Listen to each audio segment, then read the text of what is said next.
माझा जन्म झाला तेव्हा 1.5 महिन्यात माझी मम्मी एक्सपायर झाली. मग माझ्या मामाच्या मनात विचार असा होता की माझी भाची मी माझ्याकडे ठेवणार आणि तिचं शिक्षण मी करणार. आणि मग माझ्या काकाने त्यांना अशी अट घातली, आम्ही येऊ अंतविधीला पण आमची मुलगी आम्हाला द्यावं लागेल. माझे वडील अपंग होते, पूर्णपणे मुके आणि बहिरे. मग काकाने जरी मला आणलं असेल पण ते काकाने काकूच्या भरोश्यावर आणलं ना मला. तर माझा सांभाळ माझ्या आजीने केलेलं आहे. एकतर मला आईचं दूध नाही भेटलं, पण काकूची जी वागणूक होती ना मॅडम माझ्यासोबत ती खूपच वाईट होती. देवाकडे हात जोडते, अशी काकू कोणालाच देऊ नये देव. गावचे एक काका होते, मला म्हणायचे तुझ्या वडिलांसारखं आहे मी. ते काका मला बोलले की तुझ्या आजीला विचार, एक मुलगा आहे म्हणले, त्याला चांगलं 80,000 पेमेंट आहे. की मला वाटलं पैशावाला जर आहे मुलगा पुढचा तर माझ्या पप्पाचा इलाज होईल त्याच्यातून. तो मुलगा पसंत केला. त्याच्या वयामध्ये आणि माझ्या वयामध्ये 10 ते 12 वर्षाचं अंतर होता. मग त्यांनी मंदिरात नेलं, सकाळी हार वगैरे टाकले आणि दुपारी 12 वाजताची गाडी होती. रेल्वे स्टेशनवर त्या काकाने माझा हात धरून ठेवला. मला म्हणले जायचं नाही, माझं महत्त्वाचं काम आहे, आणि त्यांच्यासोबत पैशाचं डिस्कस करत होते. त्या मुलाने 70,000 रुपयामध्ये व्यवहार केला माझा. नंतर माहिती पडलं की ते काका लग्न जोडणारे एजंट होते. पण सासूने तिच्या घरात प्रवेश करायच्या अगोदरच काही बोलली, छी ही असली करून आणली, तुला भेटत नव्हती का?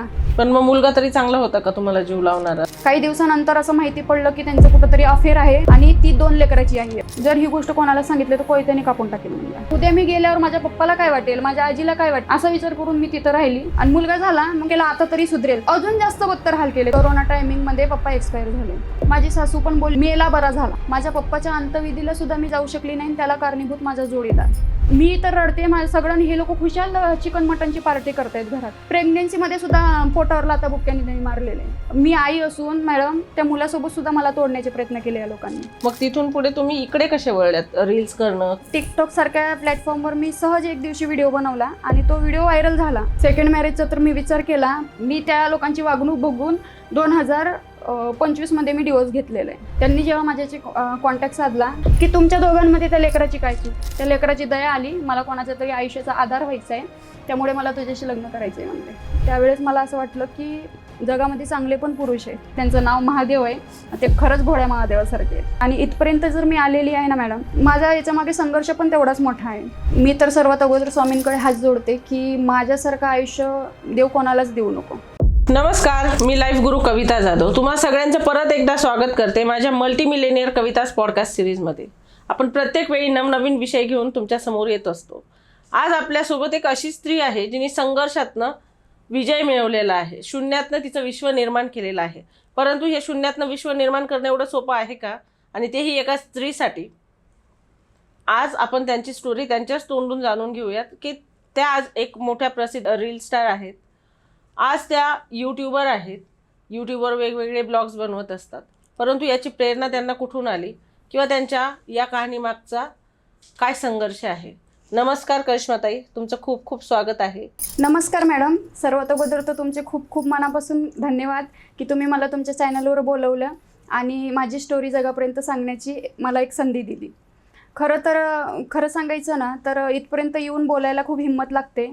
काही बायका अशा असतात ज्या घरातच त्यांची मजबुरी असते, त्यांची पण इच्छा असते की जगापुढं बोलून दाखवा की आम्हाला काही त्रास झालेला आहे, पण त्यांची मजबुरी असते. कोणी सासू सासऱ्यांचा विचार करते, कोणी आईवडिलांचा विचार करते, कोणी नवऱ्याचा विचार करते की आपण जगापुढं जाऊन काही आपलं मन व्यक्त केलं तर आपल्या घरच्यांना काय वाटेल किंवा कोणत्या दृष्टिकोनातून आपल्याला बघेल. ही खूप म्हणजे वेगळ्या वेगळ्या प्रकारची भीती प्रत्येक लेडीजच्या मनामध्ये असते. पण खरं सांगायचं नाही, इथपर्यंत येऊन ते बोलून दाखवायला हिंमतच लागते.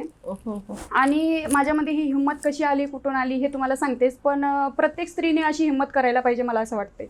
कारण नाहीतर मग असं प्रत्येक स्त्रीवर असंच अन्याय अत्याचार होत जाणार आहे. कुठं कोणाला सासूरवास असतो, कुठं माहेरी पण त्रास असतं. असं काही हे नाही बरं का की सासरीच त्रास असतं. काही काही महिला अशा पण असतात ना, त्यांच्या आयुष्यामध्ये फक्त असं माहेरी सुद्धा एवढा त्रास लिहिलेला असतो की त्यांना आईवडील पण नको वाटतात. खरं असं म्हणतात की आई वडील म्हणजे सगळं काही, पण काही काही ठिकाणी असं पण होतं की आई वडीलच सगळं काही नसतात. कधी कधी आपले दुश्मन पण असू शकतात आई वडील. असे मी भरपूर ठिकाणी आता सध्या मी जे केसेस बघते ना, असे न्यूज येतात, आईने मुलाला मारून टाकलं, मुलाने आईला मारून टाकलं. काय काय चालतंय जगामध्ये तुम्हाला तर माहीतच आहे. फक्त मी याच्यातून माझी स्टोरी सांगायला आलेली आहे. तो आपला विषय नंतरचा आहे, मी सांगतेच. पण माझी स्टोरी खूप वेगळी आहे आणि त्याच्यातून एवढं सांगणार मी की जगाला हे त्याच्यातून शिकायला भेटणार आहे की एकट्या लेडीजकडे जो बघण्याचा दृष्टिकोन आहे समाजाचा, तो अशाही पद्धतीचा असू शकतो. आणि तुम्ही ज्या दृष्टिकोनातून बघणार ते तसंच तुम्हाला दिसणार आहे. त्यामुळे थोडीशी समाजाचा जो एकट्या स्त्रीकडे बघण्याचा जो दृष्टिकोन आहे तो थोडासा मी चेंज करण्याचा प्रयत्न करील या व्हिडिओच्या माध्यमातून. तर नमस्कार, माझं नाव करिश्मा आणि मी तुम्हाला माझ्या लहानपणापासून माझ्या संघर्षाची स्टोरी सांगणार आहे. आणि इथपर्यंत जर मी आलेली आहे ना मॅडम, तर माझा याच्यामागे संघर्ष पण तेवढाच मोठा आहे. असं नाही की सक्सेस एका दिवसात भेटतो, असं नाही की आनंद आपल्या आयुष्यात कायम आनंदही टिकून राहू शकत नाही आणि दुःखही शेवटपर्यंत टिकून राहू शकत नाही. ते म्हणतात ना, जिंदगी का नाम ही है कभी खुशी कभी गम. तर तशाच पद्धतीने माझ्या आयुष्यात काही झालंय. खरं तर मी अपेक्षा सोडली होती की आनंद कधी येईल माझ्या आयुष्यात. कारण मॅडम तुम्हाला सांगते, मी जन्म घेतलाय ना तेव्हापासून आजपर्यंत मी फक्त दुःखच भोगत आली, त्रासच बघितलेला आहे. आनंद म्हणजे मला काही माहीतच नाही. त्यामुळे मला असं वाटलं होतं की बस एखाद्याचं आयुष्यात दुःख लिहिलं असतं ना तर शेवटपर्यंत दुःखच लिहिलं असतं. पण असं नाही आहे. जेव्हा माझ्यासोबत प्रत्यक्षात काही गोष्टी घडल्या आणि आज मी आनंदी आहे ना, त्याच्यातून एक कळतं की दुःखानंतर सुखाचे दिवस नक्की येतात. लग्नाच्या आधीपर्यंतचा तुमचा प्रवास मला ऐकून घ्यायला, माझ्या प्रेक्षकांना पण ऐकून घ्यायला नक्कीच आवडेल. तर मॅडम विषय कसा आहे ना, मी तर सर्वात अगोदर स्वामींकडे हात जोडते की माझ्यासारखं आयुष्य देव कोणालाच देऊ नको. कारण मी लहानपणी संघर्ष बघितला आणि जवानीमध्ये पण संघर्षच बघितला आहे आणि आत्ता कुठं सुखाचे दिवस आलेले आहेत. पण जे माझे आधीचे दिवस निघून गेलेले आहेत ना, असे दिवस कोणाच्याच आयुष्यात येऊ नये. एकतर माझा जन्म आहे 1998चा. त्यानंतर जेव्हा माझा जन्म झाला तेव्हा 1.5 महिन्यात माझी मम्मी एक्सपायर झाली. आणि आईच आपल्यासाठी सगळं काही असते. खरं तर आईवडील आहेत तर दुनिया आपली आहे, नाहीतर कोण आपलं नाही. आणि तिथं माझी आईच गेली, म्हणजे मला जन्म दिला ना आईच सोडून गेली. आणि माझे वडील असतातच जन्मापासूनच मुके बहिरे होते. माझे वडील अपंग होते, पूर्णपणे मुके आणि बहिरे. तर माझा सांभाळ माझ्या आजीने केलेला आहे. मॅडम माझी मम्मी एक्सपायर झाली ना त्यावेळेस माझी मम्मी माहेरी गेली होती आणि माझ्या मम्मीला काहीतरी आजार होता असं माझ्या आजीने मला सांगितलं. माझ्या पप्पाला एक भाऊ होते, माझे काका. माझे पप्पा आणि ते असे दोघंच भाऊ होते आणि एक बहीण होती त्यांना, म्हणजे माझी आत्या. तर माझ्या काकाचं म्हणणं असं आलं जेव्हा माझी मम्मी एक्सपायर झाली, तर माझ्या मामाचा कॉन्टॅक्ट आला की इकडे असं असं झालेलं आहे. कारण माझे पप्पा इकडेच होते आणि माझी मम्मी जेव्हा एक्सपायर झाली त्यांचा कॉन्टॅक्ट आला की असं असं विषय झालेला आहे. आणि आधीच मम्मीला आजार होता त्यामुळे तर काही विषय नव्हता की ठीक आहे, जे झालंय ते एक्सेप्ट करावं लागलं त्यांना. आणि मग माझ्या काकाने त्यांना अशी अट घातली की आम्ही येऊ अंत्यविधीला, पण तुम्हाला ती म्हणजे जी मी आहे तिकडे होती मम्मीकडे, तर आमची मुलगी आम्हाला द्यावं लागेल अशी अट माझ्या काकाने घातली मामाला. मग माझ्या मामाच्या मनात विचार असा होता की माझी भाची मी माझ्याकडे ठेवणार आणि तिचं शिक्षण मी करणार. पण खरं सांगायला गेलं ना तर माझ्या मामाची परिस्थिती एवढी हे नव्हती की ते माझं शिक्षण करणार किंवा काय, कारण त्यांनी त्यांच्या मुलांचे सुद्धा शिक्षण केलेले नाही आहेत. त्यामुळं त्यांची तर काही परिस्थिती नव्हती. मग मामाला वाटलं असेल की ठीक आहे, काकाची त्यांची परिस्थिती आहे, कारण माझे काका आर्मीमध्ये होते. तर त्यांना वाटलं की यांची परिस्थिती आहे तर ही शिकवतील, आपल्याकडे राहून पोरगी काय करणार आहे, म्हणून त्यांनी द्यायचा निर्णय घेतला. आणि मग ते अंत्यविधी वगैरे करून आल्यानंतर मला तिकडून घेऊन आले काका. काकाला वाटलं, आता काका तर माझ्या आर्मीमध्ये होते आणि मग ते घरी तर नाही राहू शकत सारखं, त्यांच्या ड्युटीवर त्यांना जावंच लागायचं. काहीतरी महिन्याची सुट्टी भेटायची, तेवढ्यात यायचे, परत ते रिटर्न चालले जायचे. मग काकाने जरी मला आणलं असेल पण ते काकाने काकूच्या भरोश्यावर आणलं ना मला, कारण माझा सांभाळ कोण करणार आहे परत. आणि माझे पप्पा तर मुके बहिरे होते. मग ते मुके बहिरे. नमस्कार, मी लाईव्ह गुरु कविता जाधव तुम्हा सगळ्यांचं परत एकदा स्वागत करते माझ्या मल्टी मिलेनियर कविताज पॉडकास्ट सिरीजमध्ये. आपण प्रत्येक वेळी नवनवीन विषय घेऊन तुमच्या समोर येत असतो. आज आपल्यासोबत एक अशी स्त्री आहे जिने संघर्षातनं विजय मिळवलेला आहे. शून्यातनं तिचं विश्व निर्माण केलेलं आहे. परंतु हे शून्यातनं विश्व निर्माण करणं एवढं सोपं आहे का? आणि तेही एका स्त्रीसाठी. आज आपण त्यांची स्टोरी त्यांच्याच तोंडून जाणून घेऊयात की त्या आज एक मोठ्या प्रसिद्ध एक्सपायर झाल्यानंतर माझ्या आजीला पेमेंट भेटायचा. तर त्याच पेमेंटच्या भरोश्यावर माझ्या आजीने माझं लहानाचं मोठं माझं शिक्षण वगैरे माझं सांभाळ माझ्या आजीनेच केलंय. पण इथं ट्विस्ट कुठं येतो मॅडम माहिती आहे का? माझ्या आजीने जेव्हा मला सांगितलं ना, मला पण आश्चर्य वाटला की ज्यावेळेस मला ते तिकडून घेऊन आले मामाच्या तिकडून, त्यावेळेस माझी अवस्था अशी होती की मी वाचनाच्या याच्यातच नव्हती. म्हणजे डॉक्टरने असं सांगून दिलं होतं हे बाळ वाचणारच नाही. एकतर मला आईचं दूध नाही भेटलं, त्यानंतर गाईच्या दुधावर लहानाचे मोठे करायचा आजीने माझा विचार केला होता. पण ते गाईच्या दुधाचं काहीतरी विषय झाला, माझी मान वगैरे कातली होती असं डॉक्टरांनी सांगितलं आजीला की हे बाळ वाचूच शकत नाही. पण आजीने असं विचार केला की हीच माझ्या जगण्याचं कारण आहे, आता हिलाच लहानाचं मोठं करायचं आहे, ही आपला आधार बनेल. तिने काय विचार केला असेल.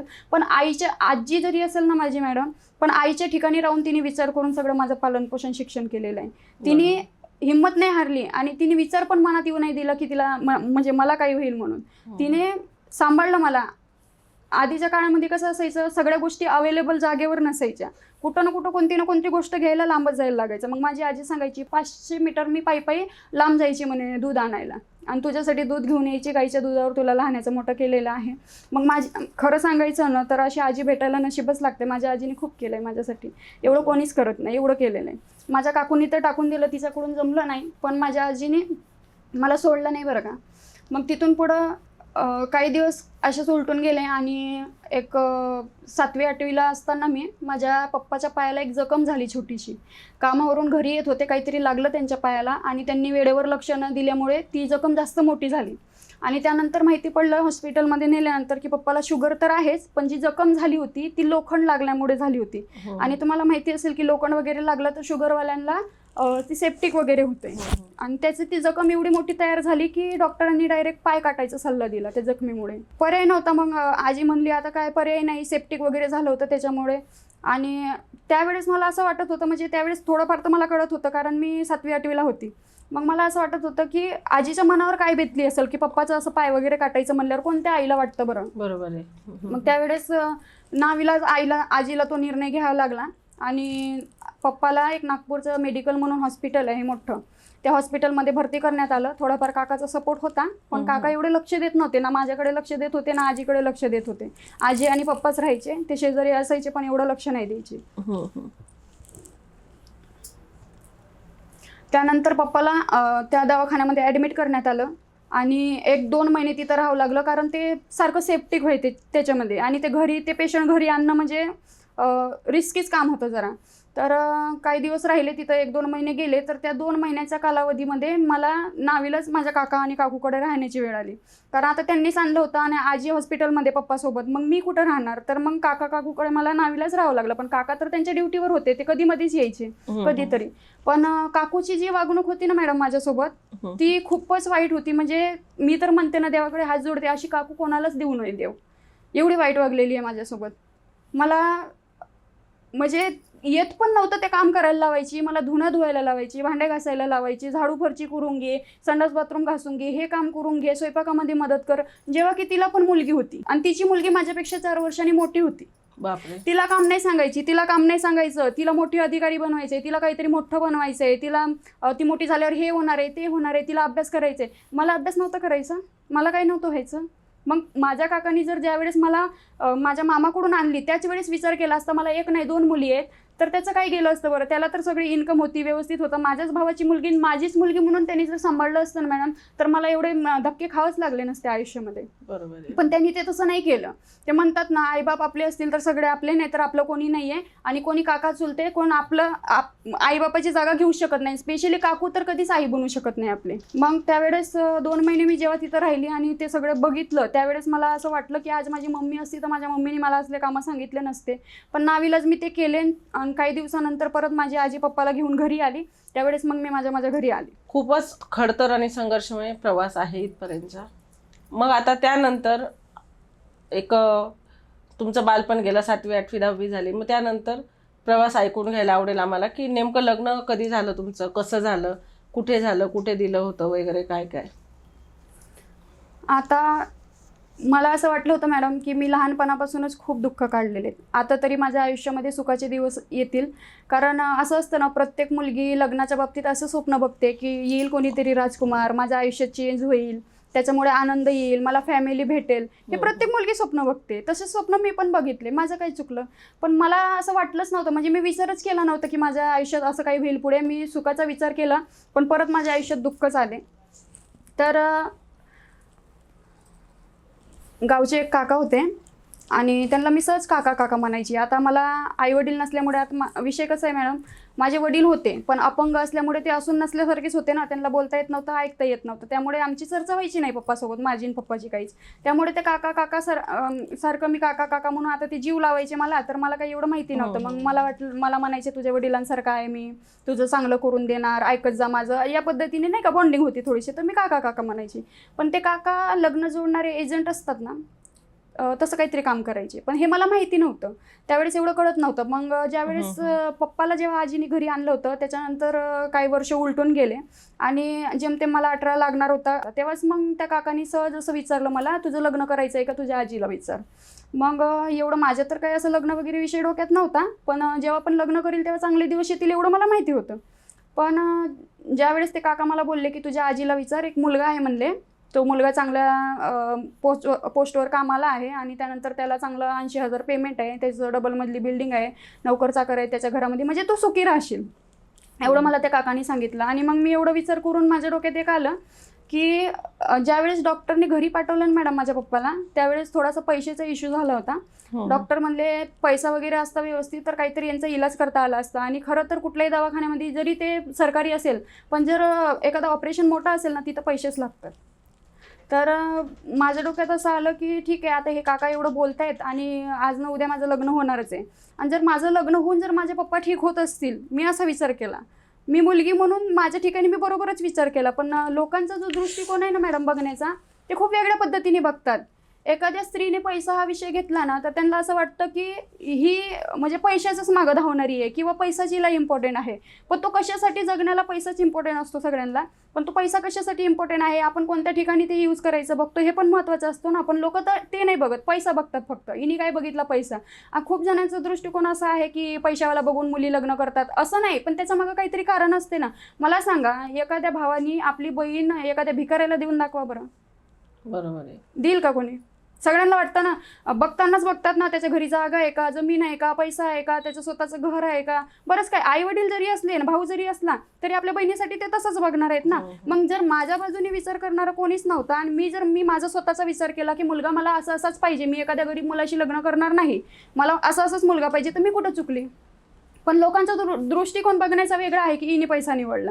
पण असं नाही मॅडम, मी विचार केला त्यातून की मला वाटलं पैशावाला जर आहे मुलगा पुढचा तर माझ्या पप्पाचा इलाज होईल, त्याच्यातून होऊ शकते, माझे पप्पा वाचतील. कारण ज्यावेळेस घरी आणलं त्यावेळेस डॉक्टरने सांगितलं की इथून नेल्यानंतर हे पेशंट किती दिवस जगणार सांगू शकत नाही. मग असं ऐकल्यावर एका मुलीच्या काळजाला काय लागत असेल सांगा बरं. मग मला वाटलं की ठीक आहे, माझं लग्न केल्याने जर माझ्या पप्पाचं ऑपरेशन वगैरेला पैसे भेटत असतील, चांगलं होत असेल, तर मी विचार केला होता. पण ते माझे विचार खूप चुकीचे ठरले. त्यावेळेस मी असं वाटतंय मला, मी स्वतःच्या पायावर उभी होऊन काहीतरी केलं असतं ना पप्पासाठी तर नक्कीच पप्पा जगले असते किंवा काहीतरी इलाज त्यांचा मी करू शकली असती. पण मी लग्न हा निर्णय जिथं घेतला ना तिथंच चुकली. मला वाटलं इथून पुढं तरी माझं आयुष्य चांगलं होईल, पण माझा तो निर्णय खूप चुकला. ज्यावेळेस त्या काकाने मला सांगितलं, नंतर माहिती पडलं की ते काका लग्न जोडणारे एजंट होते. बापरे. आणि ते लग्न जोडायचे असंच दुसऱ्यांकडून ज्यांना मुली भेटत नाही ना ते बघायला आले की त्यांच्याकडून पैसे घ्यायचे आणि मुली देऊन द्यायचे, जसं की एक प्रकारे खरेदी विक्रीचा व्यवहारच केला. पैसे घ्यायचे आणि ते जी पुढची पार्टी असायची ते म्हणायचे आम्ही तिकडे गेल्यावर लग्न लावू, इथं फक्त मंदिरात हार घालून घेऊन जाणार आहे आम्ही. आणि त्याच पद्धतीने केलं तिथं माझ्यासोबत. मला म्हणले ठीक आहे, मुलगा बघायला येणार आहे, तू ये आणि मुलगा बघ, तुला पसंत आल्यावर मग आपण पुढच्या गोष्टी बघू म्हणले. मग मी सहज आजीला विचारलं, म्हणलं असा असा विषय आहे, मी लग्न करून टाकू का म्हणलं, पैसे भेटतील म्हणलं, पप्पाचा इलाज होईल, असं तसं मी बोलली आजीला. तर आजी मला म्हणली बघ तुला जर योग्य वाटत असेल तर बघ म्हणली. आणि मी गेली मुलगा बघायला. त्या काकाने मला मुलगा दाखवला. खरं तर मला असं मनातून इच्छा नव्हती, पण मला असं वाटायचं की पप्पाचा इलाज होईल त्याच्यातून, त्यामुळे मी बघितला. आणि काकांनी जे सांगितलं होतं की त्याच्या घरी तुला काही काम करावं लागणार नाही आहे, तुझी लाईफ चेंज होऊन जाणार आहे, तू आनंदीच राहणार आहे, त्याच्या घरात नोकर चाकर आहे, डबलमधली बिल्डिंग आहे, तुला कसलं काम करावं लागणार नाही, आणि पैसा तर पैसा, ते लोक तुला सपोर्ट पण करतील पप्पासाठी, एवढं सांगितल्यानंतर मी कशाला नकार देऊ ना. मग कसं तरी एक मुलगा मला बघायला आला. म्हणजे जास्त डीपमध्ये मी सांगणार नाही, शॉर्टकटमध्ये ज्याच्यामध्ये मला सांगावं लागणार आहे, कारण हे व्हिडिओ मोठा होऊन जाईल, त्यामुळे बाकीच्या गोष्टी तुम्हाला माझ्या चॅनलवर बघायला भेटतीलच. तर मी तो मुलगा पसंत केला. त्याच्यामध्ये त्याच्या वयामध्ये आणि माझ्या वयामध्ये 10 ते 12 वर्षाचं अंतर होता. आणि हे मला माहितीसुद्धा नव्हतं. त्या काकांनी एवढं नाही मला सांगितलं, हा मुलगा आहे, चांगला आहे, घरदार आहे, त्यांच्याकडे प्रॉपर्टी आहे, पैसा आहे, नोकर चाकर आहे, एवढं म्हणजे एवढ्याच गोष्टी, मेन ज्या गोष्टी असतात लग्नाच्या तेवढ्याच सांगितल्या. आणि ठीक आहे म्हणले, आता तुला मुलगा पसंत आहे तर त्यांचं परत एवढं लांबून येणं होणार नाही. त्यांचा जो प्रवास होता लांबचा होता, ते लोक होते शिर्डीचे, त्यामुळं मला नावीलाज काका म्हणले की तुला लग्न आजच करावं लागेल, जर मुलगा पसंत असेल तर लग्न आज करावं लागेल, परत ते इकडे एवढ्या लांब येणं होणार नाही, शक्य नाही, पण ते तिकडे गेल्यानंतर धूमधामनी मोठा लग्न करतील असं म्हणले. मग ह्या सगळ्या गोष्टी, आता आमच्या घरी तर मोठं कोणीच नव्हतं एवढं निर्णय घ्यायला, चर्चा करायला. आणि काका काकू ज्यावेळेस माझ्यासोबत पप्पा हॉस्पिटलमध्ये असताना काका काकू जे वागले ना, तेव्हापासून मी त्यांना माझ्या लाईफमध्ये इन्व्हॉल्व करायचं म्हणजे सोडूनच दिलं. म्हणजे त्यांना काय विचारायचं, ज्या लोकांनी मला अशी वागणूक दिली, ज्या लोकांनी मला रस्त्यावर टाकून दिलं की पोरगी आपली पोरगी म्हणून मला सांभाळली नाही, तर त्यांचे काय विचार घ्यायचे, मत घ्यायचे किंवा त्यांना काय विचारायचं. आणि ते इंटरेस्ट पण नव्हता त्यांना की माझ्या लग्नामध्ये भाग घेण्यासाठी. मग मी तो विषय सोडून दिला. म्हणलं काका काकू तर नाही, कोण नाही, आजी आणि मलाच हा निर्णय घ्यायचा होता. पप्पाला तर काय ऐकता येत नव्हतं. पप्पाला फक्त सांगितलं पोरगा चांगला आहे, म्हणजे मूकबधीर जे लोक राहते त्यांची भाषा तुम्हाला माहिती इशाऱ्यामध्येच असते. पोरगा चांगला आहे सांगितलं की त्यांना पण काही हरकत नव्हती. मग अशा पद्धतीने आम्ही दोघांमध्येच निर्णय घेतला. त्यानंतर ज्यांनी लग्न जोडून दिला ते काका होते. आणि अशा पद्धतीने त्यांनी एक प्रकारे ते जे पुढची पार्टी होती, पुढचे जो मुलगा आला होता लग्नासाठी बघायला, त्या मुलाने 70,000 रुपयामध्ये व्यवहार केला माझा. बापरे, म्हणजे विकत घेतल्यासारखंच केलं. विकतच घेतलं. आणि ही गोष्ट मला माहीत नाही. मला म्हणले उद्या, आता ते लोक आलेले, आजच्या दिवस कुठंतरी लॉजिंगला थांबतील रूम करून, आणि उद्या सकाळी 8 वाजता मंदिरात या ठिकाणी यायचे, सगळ्या तयारीसोबत ये. संध्याकाळी इमर्जन्सीमध्ये शॉपिंग केली. अवघ्या 24 तासाच्या आत लग्न, हा म्हणजे लग्नासारखा प्रकार पार पडलेला आहे माझ्या आयुष्यात. लग्न नाही म्हणणार मॅडम मी याला, नाही म्हणणार मी लग्न. का मी लग्न म्हणू? लग्न एका दिवसात होणारी गोष्ट आहे का? लगे तुम्ही सकाळी पोरगा बघितला, दुपारी साखरपुडा केला, संध्याकाळी शॉपिंग केली आणि दुसऱ्या दिवशी लग्न केलं. त्यासाठी पुढचा व्यक्ती काय म्हणजे ओळखी पाळकी, त्याचं घरदार जाणं बघणं. आता माझ्याकडून तर आईवडील नव्हते, कोण बहीण भाऊ नव्हतं की त्यांचं घर जाईल बघल. आणि त्यांनी जे सांगितले ते डोळे बंद करून आम्ही विश्वास ठेवला की यांचं काही असेल म्हणून असं सांगितलेलं. मग त्यानंतर अवघ्या 24 तासाच्या आत माझं म्हणजे लग्न हा प्रकार पार पडला. लग्न नाही म्हणणार मी, पण तुम्ही लग्न समजू शकता त्याला. मग त्यांनी मंदिरात नेलं, सकाळी हार वगैरे टाकले आणि दुपारी 12 वाजताची गाडी होती. दुपारी आम्ही सगळे रेल्वे स्टेशनवर पोहोचलो. त्यानंतर काका मला बोलले, ज्या काकांनी लग्न लावून दिलं ते काका बोलले की जायचं नाही, थांब, माझं एक महत्त्वाचं काम राहिलं. म्हणलं काय? मग त्याचे मोठे भाऊ आले त्या पोराचे. मग काय झालं? आम्ही तुमचे पैसे दिले की म्हणले, असं बोलले ते. मग असं बोलल्यानंतर मला थोडंसं क्लिक झालं. म्हणलं काहीतरी गडबड दिसते, पैशाचा काय विषय?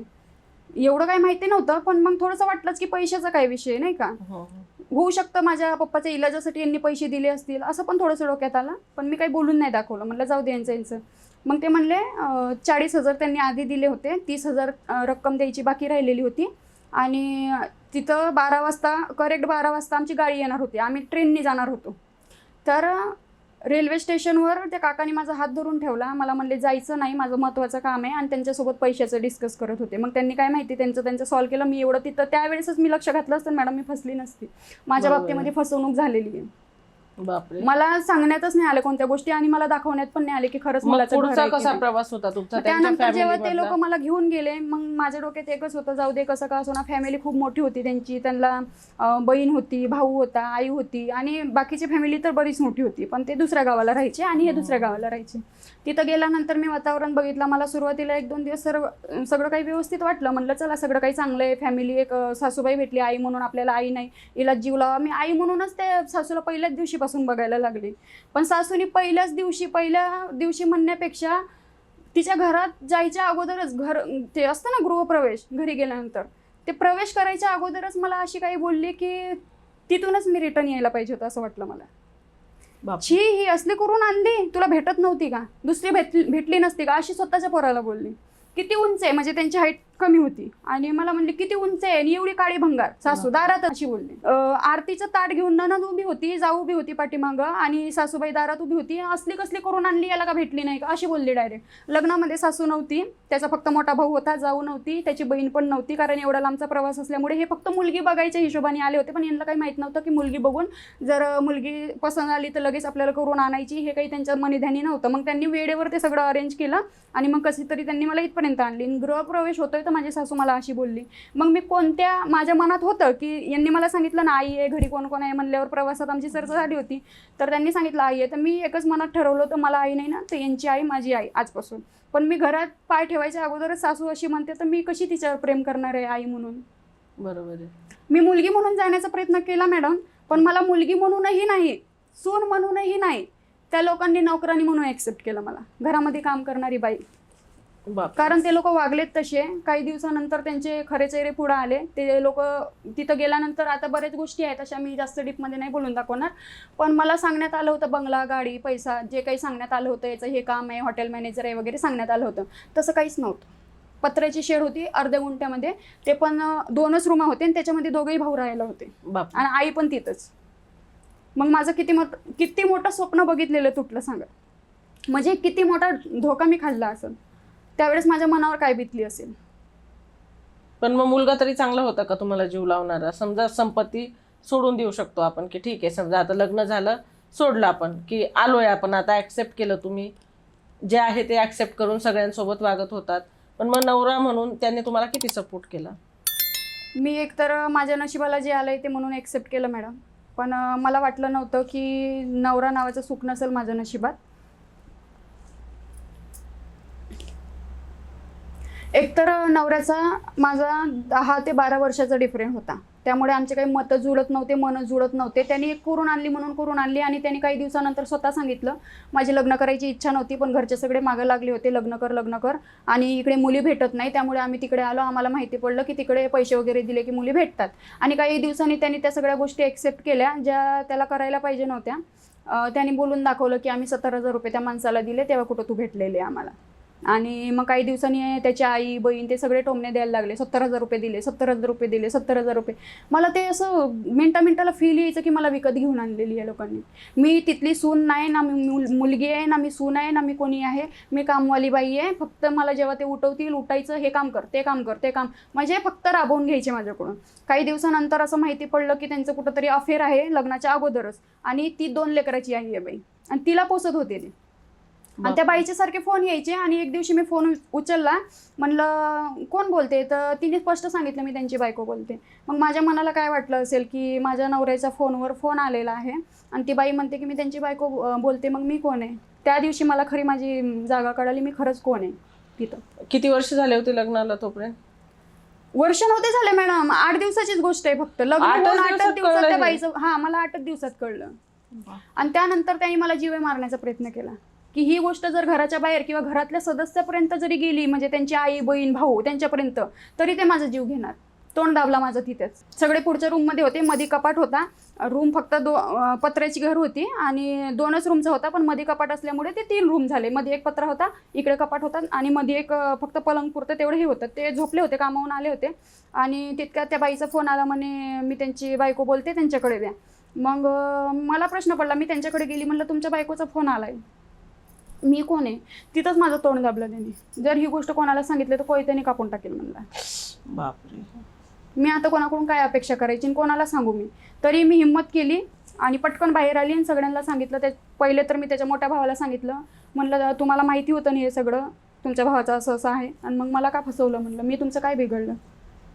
मग त्याचाच मोठा भाऊ मला म्हणायला लागला, म्हणे माफी मागतो, मी हात जोडतो म्हणे तुझे, तुला वाटत असेल तर मी तुझ्या वडिलांची जागा घेऊन किंवा भावाची जागा घेऊन किंवा काहीतरी करून मी तुझं दुसरं लग्न करून देईल. कुठला असा नवऱ्याचा भाऊ आहे भावाच्या बायकोचं दुसरं लग्न करून द्यायला निघाला. मला तिथं असं बोलला. मग मी काही विचार केला नाही. मी पहिले त्या काकाने लग्न लावून दिलं माझं. त्या काकाला फोन लावला, म्हणलं हे असं असा प्रकार इथं घडलेला आहे. एकतर तुम्ही जे बोलले होते नोकर चाकर आहे, बिल्डिंग आहे, कुठं काही मला दिसत नाही. मी म्हणलं माझ्या नशिबा आलंय ते मी एक्सेप्ट केलं, पण तुम्ही मला अशा पद्धतीने फसवलं, तुम्हाला काय भेटलं म्हणलं असं फसवून. मग ते मला म्हणायला लागले, निघून ये तिथून, आपण दुसरा पोरगा बघू, तुला मी दुसरा पोरगा दाखवतो, असं असं आहे ते एअरपोर्टमध्ये कामाला आहे. म्हणलं पोरगा त्याला 80,000 पगार आहे. म्हणजे परत मी जर त्या काकाची पोरगी असती सक्की तर त्यांनी असंच केलं असतं का मॅडम. त्यानंतर अशा पद्धतीने माझ्या आयुष्यामध्ये परत दुःख झालं. मला वाटलं होतं आता तरी चांगले दिवस येतील, पण मी एक्सेप्ट केलं. म्हणलं माझ्या नशिबाला आलं. आणि हे पण मला म्हणले की मी सोडून देईल तो विषय, त्या बाईचा नाच सोडून देईल, तीच बाई माझ्या मागे लागली, मला ब्लॅकमेल करते, तिचा नवरा मेला आहे, तिचे 2 पोरं मला सांभाळावं लागतात, पण हा घरी विषय मी सांगू शकत नव्हतो, एवढं मला सांगितलं त्यांनी. त्यानंतर मी म्हणलं हे मला चालणार नाहीये, हा विषय सोडून द्या. बाकी मी तर तुम्ही एवढं खोटं बोलून फसवून मला, मी राहतेच आहे ना. आज उद्या मी गेल्यावर माझ्या पप्पाला काय वाटेल, माझ्या आजीला काय वाटेल, गावचे लोक काय विचार करतील, हा विचार करून मी इथं राहतेच आहे ना. मग तुम्ही त्याचा फायदा असा उचलणार आहे का, असा विचार करून मी तिथं राहिली. पण मला माहिती नव्हतं की ह्याच गोष्टी माझ्या जीवावर बेततील पुढे जाऊन. त्यांनी त्याही दिवशी मला मारण्याचा प्रयत्न केला. त्यानंतर मी कशी तरी सगळ्यांना सांगितल्यानंतर घरामध्ये मीटिंग भरली आणि सगळ्यांनी सांगितलं की हा विषय सोडून दे, आता तुझं लग्न झालेलं आहे. तेव्हा तो हो बोलला, मी सगळं सोडून देतो. काही दिवस त्यांनी मोबाईल पण वापरायचं बंद केला. एक असतं ना, काही काही माणसं मुळातच ते असताना चुकीचे असतात, पण बायकोचं मन आणि विश्वास जिंकण्यासाठी ते सगळं काही सोडलं असं दाखवतात. त्याच पद्धतीने त्यानेही केलं. मग त्यानंतर असंच काही दिवस गेले आणि काही दिवसानंतर मला माहिती पडते की हा असंच बाहेर लफडे करतोय. मी त्याच्या कामावरच्या मित्रांचे नंबर घेऊन ठेवले होते त्याच्या मोबाईलमधून आणि मी असं सांगू नाही शकत, त्या व्यक्तीचं नाव नाही सांगायला पाहिजे, पण त्याच्याच जवळचा व्यक्ती मला कॉन्टॅक्ट करून सांगायचा की वहिनी हा असा असा इकडे विषय करतोय. बापरे. म्हणजे आणि त्या गोष्टीचा मला प्रूफ पाठवायचा तो. मी सगळं बघून डोळ्यांनी बघून सुद्धा मी कशी घबरावू, मला ते सहन नाही व्हायचं. पण मी म्हणलं आता आपण इथून निघून जाणार तरी कुठे. मग मला असं शेजार पाजारच्या बायका सांगायच्या, ते म्हणतात ना की एखादा लेकरू झाल्यावर माणूस सुधारतो, मला शेजार पाजारच्या बायका सांगायच्या. आणि यांच्यामध्ये असं होतं की लग्न झाल्यानंतर 1 वर्षाच्या आधी एखादा लेकरू नाही झालं की माणूस नामर्द. मी म्हणते माझ्या दृष्टिकोनातून खरा माणूस, खरा मर्द तोच आहे जो बायकोच्या सुरक्षेसाठी तिच्या पाठीशी उभा राहतो. जेव्हा समाज तिला नावं ठेवतो त्यावेळेस तो तिच्या पाठीशी खंबीर उभा राहतो. खरा पुरुष तो आहे जो तिची जिम्मेदारी घेतो, तिच्या अस्तित्वासाठी लढतो, तिच्या इज्जतीसाठी लढतो. तो खरा पुरुष आहे, खरा मर्द आहे. पोरं पैदा केलेले कोणी माणसं मर्द होत नाही, सरळ भाषेत सांगायचं तर. मग त्यावेळेस मला असं वाटायचं, पण मी एखादं लेकरू पण होऊ दिलं. मला वाटलं लेकरू झाल्यावर म्हणजे सुधारते म्हणतात ना, मी म्हणलं चला होईल, आज सुधरेल, उद्या सुधरेल, असे करत मी 4 वर्ष काढले त्याच्यासोबत. आणि त्या 4 वर्षामध्ये मला मुलगा झाला. आणि नशीब की मुलगा झाला, नाही तर अजून काय माझे हाल केले असते माहीत नाही. पण त्या मुलासोबत सुद्धा मला, मी आई असून मॅडम त्या मुलासोबत सुद्धा मला तोडण्याचे प्रयत्न केले या लोकांनी. म्हणजे यांना फक्त वंशाचा दिवा पाहिजे होता. एखादी बाई आणायची, वंशाचा दिवा देईल आणि मग तिचे हाल करायचे किंवा तिला सोडून द्यायचे, त्यांना काहीच फरक पडत नव्हता. त्यांना ऑनली मुलगा पाहिजे होता. आणि मुलगा झाला. मग त्यानंतर मी विचार केला आता तरी सुधरेल, पण त्यानंतर अजून जास्त बदतर हाल केलेत त्या लोकांनी माझ्यासोबत. एवढ्या खालची लेवलची वागणूक ते द्यायला लागलेत. नको ते त्यांचं बोलणं, वागणं आणि म्हणजे एवढं खालच्या लेवलचं ट्रीट करायचे ना मॅडम मला, की मला समजायचंच नाही की मी पुढे काय करू आता. आणि मग अचानक 2020मध्ये कोरोना आला, तुम्हाला माहिती असेल. हो. कोरोना टायमिंगला पप्पा एक्सपायर झाले. डॉक्टरने तसंही सांगितलं होतं जास्त दिवस जगू शकत नाही, तरीही माझे पप्पा एवढं त्या जखमला झुंज देत 8 वर्ष जगले. आणि कोरोना टायमिंगमध्ये पप्पा एक्सपायर झाले. बापरे. आणि पप्पा एक्सपायर झाले तेव्हा मला खरा जोडीदार काय असतो ना हे कळालं. ज्यावेळेस मी नवऱ्याला बोलली काही झालं तरी मला पप्पाच्या अंत्यविधीला जायचं आहे. मला सांगा मॅडम, मी माझ्या मम्मीचा चेहरा बघितला नाही, मला बहीण भाऊचं प्रेम माहीत नाही, माझ्या पप्पाच्या अंत्यविधीला सुद्धा मी जाऊ शकली नाही. त्याला कारणीभूत माझा जोडीदार. मग मी लग्न करून मी जाऊ शकल्याच नाही, गेल्याच नाही, जाऊच नाही शकली. आणि त्याला कारणीभूत माझा नवरा आहे. माझी सासू पण बोलली होती मेला बरा झाला, या भाषेत बोलली. बरं ठीक आहे, माझे पप्पा दुखी सुखी होते, पण ही कोणती भाषा आहे वापरण्याची, मेला बरा झाला. आणि ननंद तिथं जवळच होती राहायला आणि तिने सुद्धा यायला उशीर लावला घरी. मेकअप वगैरे करून आली मस्त आणि जाऊ दे बरं झाला.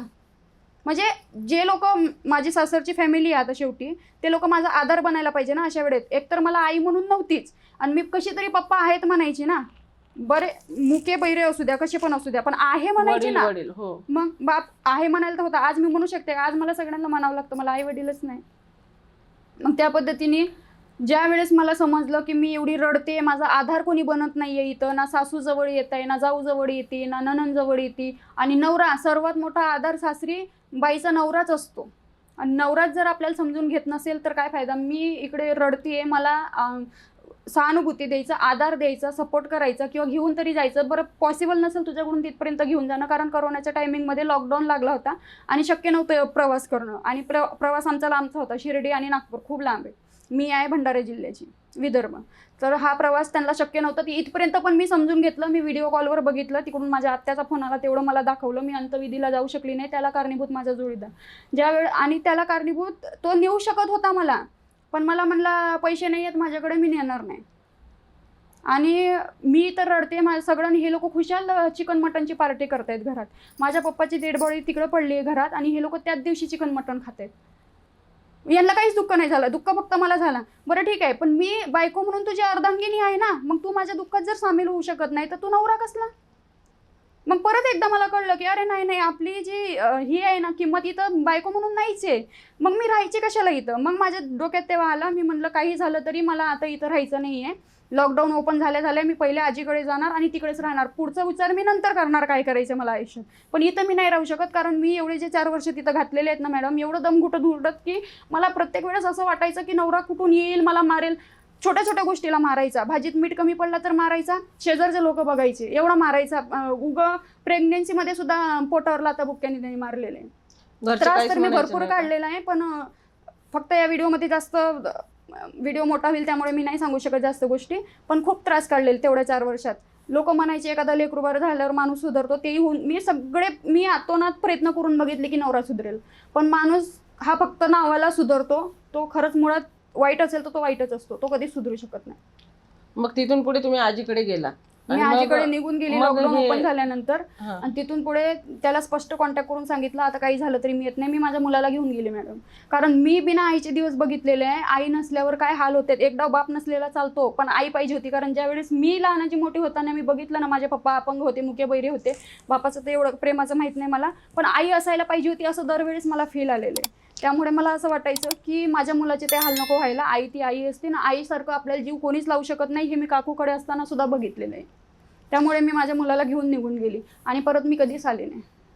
मग तिथून पुढे तुम्ही इकडे कसे वळल्यात? रील्स करणं, शूट करणं? खरं सांगायचं तर मॅडम, ज्यावेळेस माझा मुलगा झाला त्यावेळेस 2018चा त्याचा जन्म आहे. 2018मध्ये टिकटॉक होता. तर टिकटॉकसारख्या प्लॅटफॉर्मवर मी सहज एक दिवशी व्हिडिओ बनवला आणि तो व्हिडिओ व्हायरल झाला.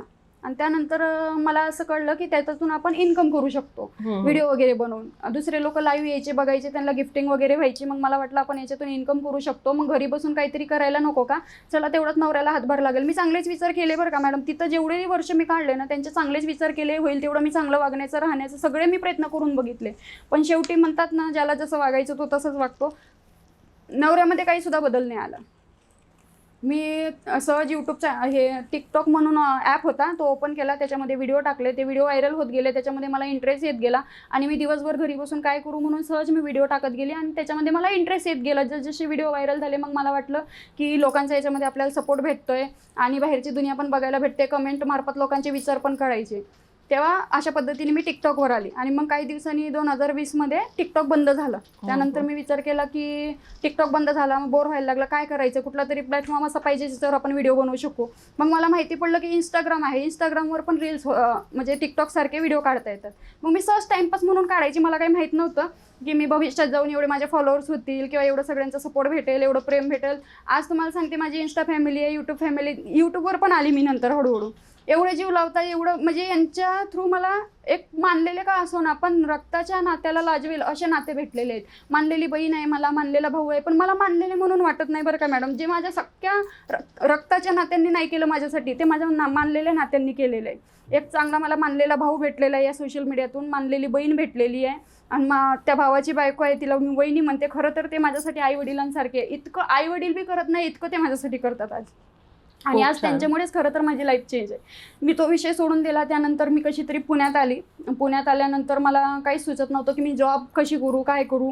मग मी विचार केला की काहीतरी असं करायला पाहिजे जे घरी बसून इन्कम यायला पाहिजे आपल्याला.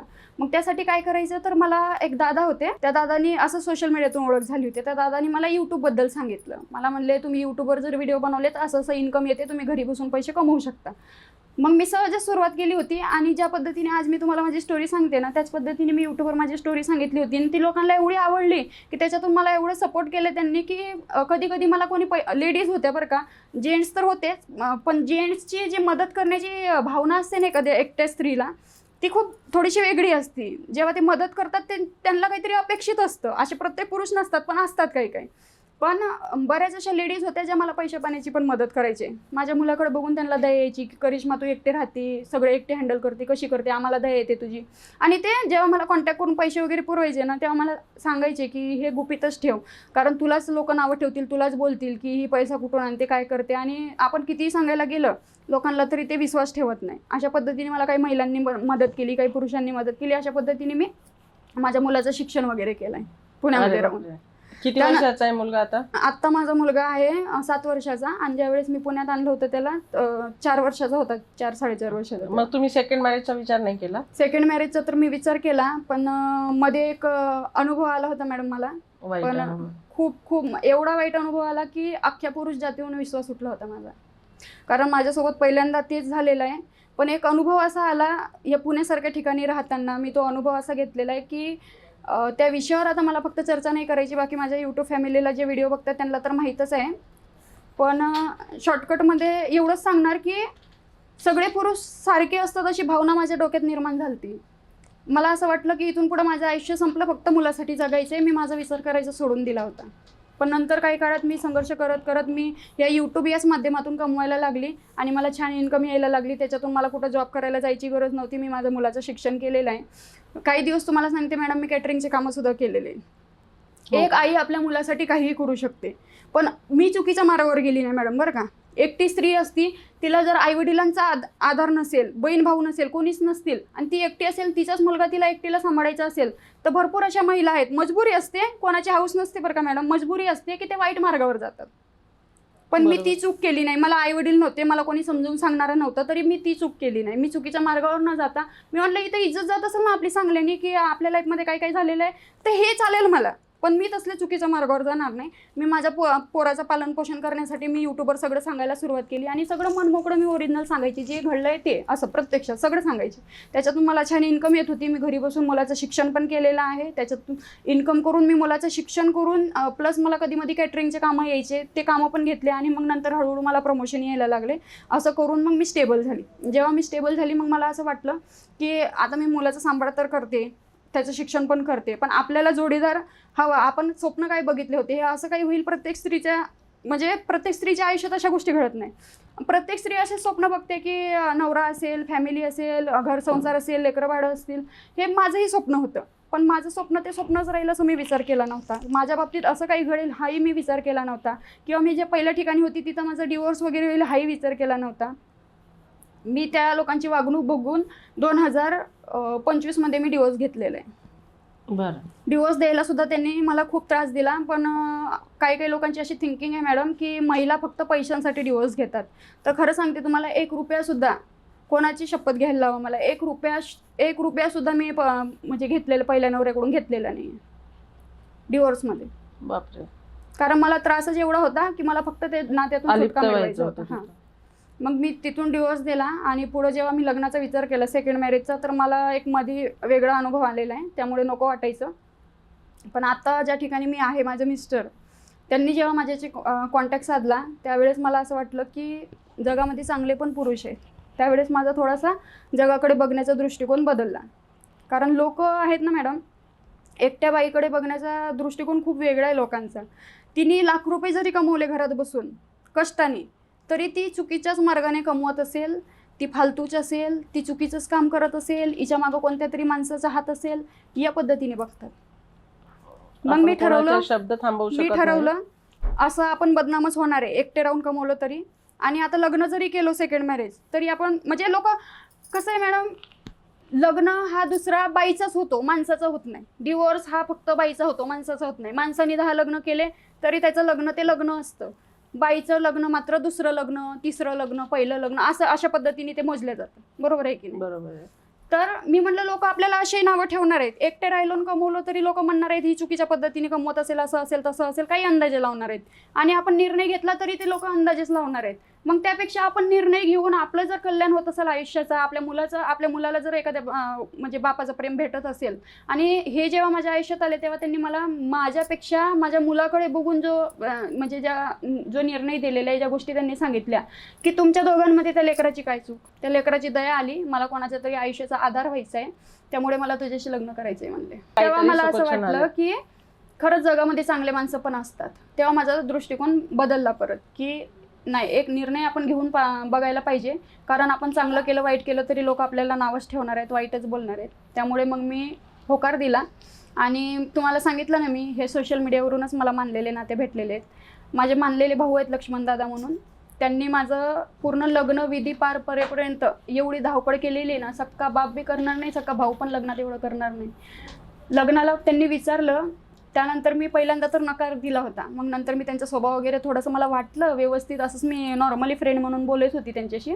तेव्हा मला असं वाटलं की मुलगा चांगला आहे आणि एवढं सगळं करायला तयार आहे. माझ्या सगळ्या अटी शर्ती होत्या काहीतरी, कारण मला जे अनुभव आले होते ना त्याच्यावरून असं वाटायचं की माणसं धोकाच देतात. मग मी त्यांना अटी शर्ती ज्या टाकल्या त्या त्यांनी ॲक्सेप्ट केल्या आणि माझ्यापेक्षा माझ्या मुलाचा त्यांनी विचार केला ना, त्यामुळे मी होकार द्यायला भाग पडली आणि मी खूप त्यांना छान. होकार दिला. खूप छान. इतका खडतर प्रवास आहे, मला तर बोलायलाही शब्द सुचत नव्हते. बघा, आपण एखाद्या स्त्रीची एकच बाजू बघतो, परंतु तिने जगण्यासाठी काय संघर्ष केलेला आहे पूर्ण ऐका, नक्की ऐका आणि मग काय तुम्हाला कमेंट करायच्या आहे त्या करा. कारण त्या खूप डिस्टर्ब होत्या. त्या म्हटल्या मॅडम मी करते, मी माझाच प्रवास सांगते पण लोक काहीतरीच कमेंट्स करतायत. परंतु ज्या वेळेला एखादी स्त्री शून्यातनं उभी राहते, ती तुमची आई, बहीण, कुणी असू शकते. आपल्या नात्यांमध्ये जशी आपल्याला सुदृढता हवी आहे, त्यांच्याही आयुष्यात कुणीतरी आहे जे त्यांचं नातं सुदृढ बनवत आहे, त्यांचं आयुष्य सुंदर बनवत आहे. कारण लहानपणापासून संघर्ष बघितलेला असताना कधीतरी प्रेम आपल्या आयुष्यात असावं असं प्रत्येक स्त्रीला वाटतं. सगळ्यांनी त्यांना सपोर्ट करा. थँक्यू सो मच करिश्माताई, तुम्ही आलात. इतका खडतर प्रवास आहे तुमचा खरं तर, परंतु यापुढे तुम्हाला खूप सुखाचे दिवस असणार आहेत. आणि खरंच तुमच्या हस्बंडला मी भेटली आहे, he is too good person आणि ते तुमची नक्कीच छान काळजी घेणार आहेत. कारण कितीही दुःख दिलं, तुमचे कर्मभोग आता संपले. ॲज अ मॅनिफेस्टेशन कोच मी हे शिकवत राहते की नाते तुम्ही जपा, नाते जपा, परंतु जिथे जपण्यासारखं नाही आहे तिथून तुम्ही अलिप्त व्हा. तुम्ही अलिप्त झालात, संघर्ष केला, तर नवीन नातं तुमच्या आयुष्यात आलेलं आहे, त्याला जपा, मी हा मुलाला निर्णय जपा. घेतला नसताना मॅडम तर मी अजूनही तिथं घुटत काय माहिती मी जिवंत पण नसती, पण मला जगायचं होतं. मी नेहमी माझ्या चॅनल मध्ये बोलत राहते, आयुष्य हे एकदाच आहे म्हणून मन मारून नाही तर मन भरून जगा. तिथं मला मन मारून राहावं लागलं असतं आणि कदाचित मी जगली नसती असं मला वाटतं कधी कधी. पण मी तिथून जेव्हा बाहेर निघली तेव्हा खरा मी मोकळा श्वास घेतला, कारण माझी पहिल्या ठिकाणी फसवणूकच झाली होती. आणि आत्ता ज्या ठिकाणी माझं लग्न झालेलं आहे ना, फॅमिली खूप छान आहे. एवढे साधे भोळे सिंपल लोक आहेत ना. माझी सासू पण छान आहे, 2 नंदा आहेत, त्या पण एवढा जीव लावतात की शब्द नाहीत माझ्याकडे. प्रत्येक नंदा वाईटच असतात असं नाही, काही काही चांगल्या पण असतात आणि त्या खरंच खूप चांगल्या आहेत. त्यानंतर माझे मिस्टर, त्यांचं तर मी शब्दात तुम्हाला सांगू शकत नाही. त्यांचं नाव महादेव आहे, ते खरंच भोळ्या महादेवासारखे आहेत. खूप छान, खूप छान. एक देव माणूसच मला भेटला. माझं आणि माझ्या मुलाचं आयुष्य त्याने सावरलं. एकटी बाई पडली ना मॅडम तर तिचा फायदा उचलायला 1000 पुरुष पुढे येतात, पण तिला आधार द्यायला, तिला सहारा द्यायला, तिची लाईफ बनायला कोणी येत नाही पुढे. बरोबर. त्यांनी जी हिंमत दाखवली, मी त्यांच्यासाठी माझ्याकडे शब्दच नाहीत. फक्त मी एवढंच सांगते की मी त्यांच्यासोबत तरी निभावून दाखवील. कारण मला पहिल्या ठिकाणी त्रास नसताना तर मी तिथून निघली नसती. पण लोकांचा दृष्टिकोन असा असतो की बाईला संसार करायचा तर ती कशी पण करते, दारुड्यासोबत पण संसार करते. पण तिथं जर आपली इज्जतच नसेल, आपली गरजच नसेल, आपली एक मोलकरीण म्हणून आपली फक्त किंमत असेल तिथं, फक्त कामाला ठेवलेल्या बाईसारखं, आणि फक्त आपला वापर होत असेल, आपली काही भावना, आपलं अस्तित्वच नसेल, तर मी तर म्हणते अशा ठिकाणी राहिलंच नाही पाहिजे. आज मी किती छान लाईफ जगत आहे सांगा. लोक मला नावं ठेवतात, वाईट बोलतात, घाण कमेंट करतात, ही अशी असेल तशी असेल, हिने असंच केलं तसंच केलं, इथंच चुकली तिथंच चुकली. दुसऱ्याचे मापं काढायला लोक बसलेच आहेत मॅडम. पण तिने प्रत्यक्षात काय भोगले हे तिला माहिती आहे ना. बरोबर आहे. तिने का असा निर्णय घेतला आहे, ती मजबूर झाली तो निर्णय घ्यायला, पाऊल उचलायला मजबूर केलंय तिथं. त्यामुळे मी त्या अनुभवातून शिकत गेली ना. आज तर मी म्हणते ना, मला लोकांनी काहीही बोललं, काहीही कमेंट केली, मला काळी मात्र काहीच फरक पडत नाही. कारण माझा नवरा माझ्या मुलाला मला सांभाळतोय ना की लोक येऊन सांभाळतात. बरोबर. लोक आहेतच एकट्याबाईचा फायदा उचलायला. त्यामुळे मी विचार केलाय, तो चांगला विचार केलाय. मी निर्णय पण चांगलाच घेतलेला आहे आणि मला या निर्णयावर काही पस्तावा नाही आहे. मी आज सुखी आहे माझ्या आयुष्यात आणि मी सुखाचा संसार करून दाखवणार. मी हे दाखवणार आहे जगाला की जिथं माणसाचा सपोर्ट भेटतो ना, तिथं स्त्री पण संसार करून दाखवते. पण माणूसच जर आपल्याच बायकोच्या विरोधात असेल ना, तर तिथं कोणतीच बायको राहू शकत नाही. प्रत्येक स्त्रीला स्वतःचा स्वाभिमान प्यारा आहे आणि तिचा स्वाभिमान जपा, एवढंच सांगणार मी तर बघितलंय तुम्ही सगळ्यांनीच की किती अवघड आयुष्य जगलेले आहेत, पण आज त्यांच्या आयुष्यात एक आशेचा किरण आहे त्यांच्या मिस्टरांसाठी.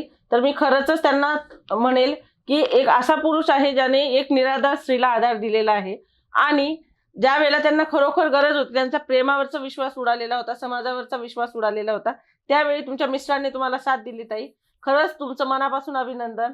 तुमच्या नवीन आयुष्यासाठी खूप खूप शुभेच्छा आणि असंच तुमचं एकमेकांवर आयुष्यभर प्रेम असू द्या. असेच नेहमी सोबत राहा. तुमच्या मिस्टरांना पण खूप खूप शुभेच्छा आणि तुमच्या पाठीशी खंबीर उभे आहेत, त्यामुळे त्यांचे धन्यवाद. मॅडम की असंच ना प्रत्येक पुरुषाने काहीतरी विचार करायला पाहिजे, जेणेकरून माझ्यासारख्या ज्या एकट्या पडलेल्या महिला आहेत त्यांना कधी कधी असं होतंय ना मुलं सांभाळताना की जगू की मरू, काय करू पुढच्या आयुष्याचं कळत नाही. कारण हा समाज खूपच वेगळ्या नजरेने बघतो एकट्या बाईला, ती कितीही चांगली असू द्या. मग मला तरी असं वाटतं काही पुरुषांनी असा खरंच विचार करायला पाहिजे, ज्या एकट्या पडलेल्या महिला आहेत ना त्यांना त्यांचा आधार म्हणून बनायला पाहिजे, जेणेकरून त्यांच्या आयुष्याला एक नवी दिशा मिळू शकते. त्यांना जगण्यासाठी अजून एक स्वप्न बघू शकतात. ते प्रत्येक स्त्रीला स्वप्न बघायचा अधिकार आहे. त्यामुळे मला तरी असं वाटतं की प्रत्येक पुरुषाने असं विचार करायला पाहिजे की आपल्यामुळे जर कोणाचा फायदा होत असेल तर नक्कीच तिथं खंबीरपणे उभं राहायला पाहिजे, साथ द्यायला पाहिजे. खरंच आहे, खूप छान विचार आहेत. आणि जसा तुमच्या मिस्टरांनी विचार केला तसंच निराधार स्त्रियांना आधार देण्याचा विचार काही पुरुष करतीलच. खूप छान संदेश दिलेला आहे. येस, आपण नक्कीच अपेक्षा ठेवू शकतो. कारण जसं वाईट आहे तसं चांगलंही समाजात खूप काही आहे. आणि अशाच नवनवीन पॉडकास्ट बघण्यासाठी माझ्या चॅनलला लाईक, शेअर आणि सबस्क्राईब नक्की करा.